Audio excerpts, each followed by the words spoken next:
People often hold back because of a fear of failure, but I think failure has a much lower cost than the price that we pay simply because we never tried to do the things because we were afraid of failing at them.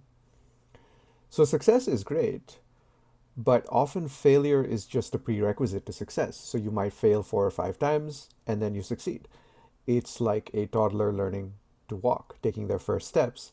They're going to fall on their face a few times. That's just the natural failure that precedes the inevitable success, which is that they learn to walk. So when we avoid or delay because of failure, what we're just doing is pushing the buck down. So we might end up succeeding, but years later.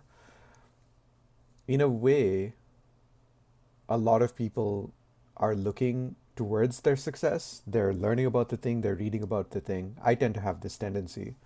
Um, so you could spend years delaying spending the first like 5 hours actually doing the thing that would then lead you to success within just a few weeks or months, depending on the skill or task. So really this fear of failure has to be deconditioned and drilled out. And I think part of what leads us to have this fear is a kind of societal shame where we look down on people that we consider or view as having failed, where the reality is the most successful people you look at endured probably a lot more failure than anyone else just to get there. So failure really is a milestone.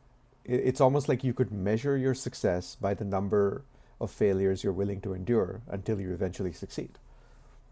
So there's nothing to really be ashamed of in failure. In fact, I think we should be proud of our endurance and our willingness to keep trying regardless of the number of failures.